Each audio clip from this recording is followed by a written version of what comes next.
নবম শ্রেণীর নিউ কারিকুলামের ১৩৯ পৃষ্ঠার যে ম্যাথটা রয়েছে, এই যে বাস্তব সংখ্যা সমস্যা সমাধানের সহ সমীকরণ এর আজকে আমরা ৯ নাম্বার ম্যাথটা করব ইনশাআল্লাহ।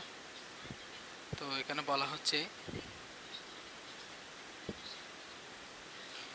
সেতুর মা বাড়িতে হাঁস ও মুরগি পালন করে। তিনি ৫,০০০ টাকা দিয়ে ২৫টি হাঁসের বাচ্চা এবং ৩০টি মুরগির বাচ্চা কিনলেন। যদি তিনি একই দামে ২০টি হাঁসের বাচ্চা এবং ৪০টি মুরগির বাচ্চা কিনতেন, তবে তার থেকে ৫০০ টাকা কম খরচ হতো। আগে যে পরিমাণের কিনছে, মানে ২৫টি হাঁস এবং ৩০টি মুরগির বাচ্চা ৫,০০০ টাকা দিয়ে কিনছে না, ওই যে ২৫টি হাঁস এবং ৩০টি মুরগির বাচ্চা যদি না কিনে ৫,০০০ টাকা দিয়ে না কিনে যদি ২০টি হাঁস এবং ৪০টি মুরগি কিনতো, তাহলে তার ৫,০০০ টাকা থেকে আরও ৫০০ টাকা খরচ কম হতো। ক নম্বর বলতেছে, একটি হাঁসের বাচ্চা ও একটি মুরগির বাচ্চার দাম কত? তো দেখো আমরা এটা কিভাবে সমাধান করেছি। এখানে আমি এটা সমাধান করে দেখালাম। প্রথমে হাঁসের বাচ্চা এবং মুরগির বাচ্চার দাম আমরা এটাকে চলকের মাধ্যমে নিব। তো আমরা চলকের মাধ্যমে নিয়েছি, একটি হাঁসের দাম X টাকা এবং একটি মুরগির দাম Y টাকা।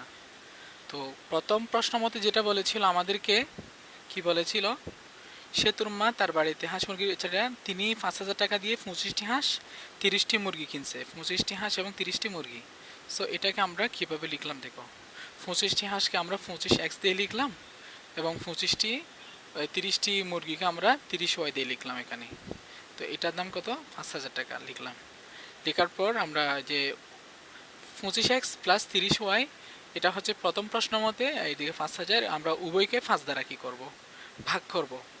২৫কে ৫ দ্বারা ভাগ করলে যে কত হয় আমরা ভালো করেই জানি, 5X, এবং ৩০কে যদি ৫ দ্বারা ভাগ করি 6Y, এবং ৫,০০০কে ৫ দিয়ে ভাগ করলে ১,০০০ হয়।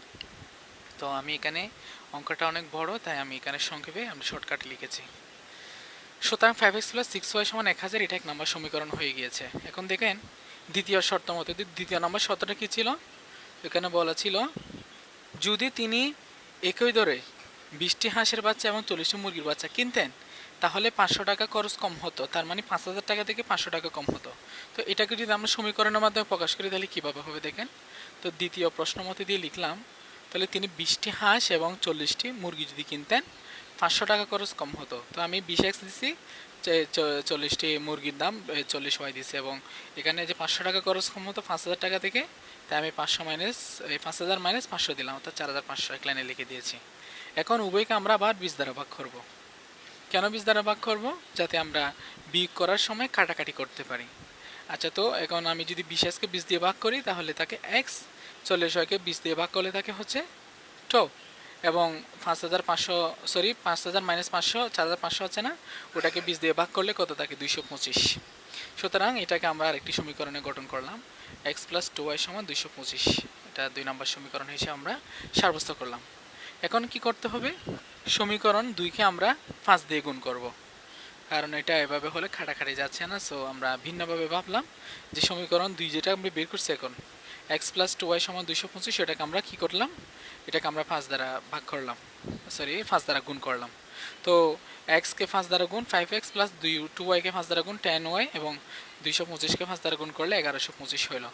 আচ্ছা, তো এটাকে আমরা ৩ নম্বর সমীকরণ হিসেবে নিলাম। তো দেখতে থাকেও, সমীকরণ 3 থেকে আমরা এককে কী করে দিব? মাইনাস করে দিব। সমীকরণ 3 লিখলাম, প্রথমে 5X প্লাস 10Y ১১২৫, এবং 5X প্লাস 6Y সমান ১,০০০ আমরা এটাকে লিখলাম। লেখার পর যে আমরা জানি মাইনাস করার সময় চিহ্ন পরিবর্তন হয়ে যায়। সো আমি প্লাসকে মাইনাস, মাইনাসকে প্লাস করলাম। সরি, এখানে সব প্লাসই ছিল, মাইনাস করলাম জাস্ট। আচ্ছা, এখানে একটা মাইনাস দিতে হবে, আমরা এটা করবো ইনশাল্লাহ। 5X কাটা গেছে, 10টা Y থেকে 6টা Y গেলে 4টা Y, এবং ১১২৫ থেকে ১,০০০ গেলে ১২৫, এটা আমরা জানি। তাহলে Y সমান হচ্ছে ১২৫কে আমরা Y দিয়ে ভাগ করবো, কারণ এদিকে গুণ সম্পর্ক রয়েছিল। সো ভাগ করার পর আমরা কত পেলাম? ওই যে ৩১.25 টাকা। এখন কি Y সমান ৩১.25 আমরা ২ নম্বর সমীকরণে বসাবো। তো এটাই বসালাম এখানে। আমরা যদি বসাই তাহলে কত হয়?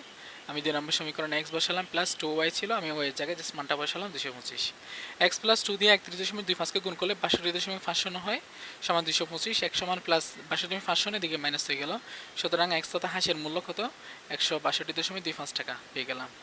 তাহলে আমরা অলরেডি একটা ওই যে ওয়াই এর মূল্য পাওয়ার পর ওয়াই তথা মুরগির মূল্য পাওয়ার পর আমরা হাঁসের মূল্য পেয়ে গেছি। তো এক নম্বরে বলেছিল আমাদেরকে একটি হাঁসের বাচ্চা ও একটি মুরগির বাচ্চার দাম কত। তাহলে আমরা একটি হাঁসের বাচ্চা এবং একটি মুরগির বাচ্চার দাম বের করেছি। ওয়াই মানে হচ্ছে মুরগি 31.25 টাকা, আর হাঁস মানে হচ্ছে কত এক্স, এটা হচ্ছে কি 162.5 টাকা। এটা হচ্ছে এই ম্যাথের সমাধান। আমরা খ নাম্বারটা করবো ইনশাল্লাহ একটু পর। তো খ নাম্বারে যেটা বলতেছে, যদি ওই হাঁসগুলো লালন পালন করার পর 25টি হাঁস এবং 30টি মুরগি, ওখানে দুইটা প্রশ্ন মতে ছিল বা দুইটা এই আমাদেরকে ক্লু দিয়েছিল, ওই দুইটা থেকে যে কোনো একটার গিয়া দিয়ে বের করলে মানে কীরকম বের হবে। হাঁসগুলো লালন পালন করার পর একটি হাঁস যদি 250 টাকা বিক্রি করে এবং একটি মুরগি যদি 160 টাকা বিক্রি করে, তাহলে মোট কয় টাকা লাভ বা ক্ষতি হবে এটা বের করতে হবে।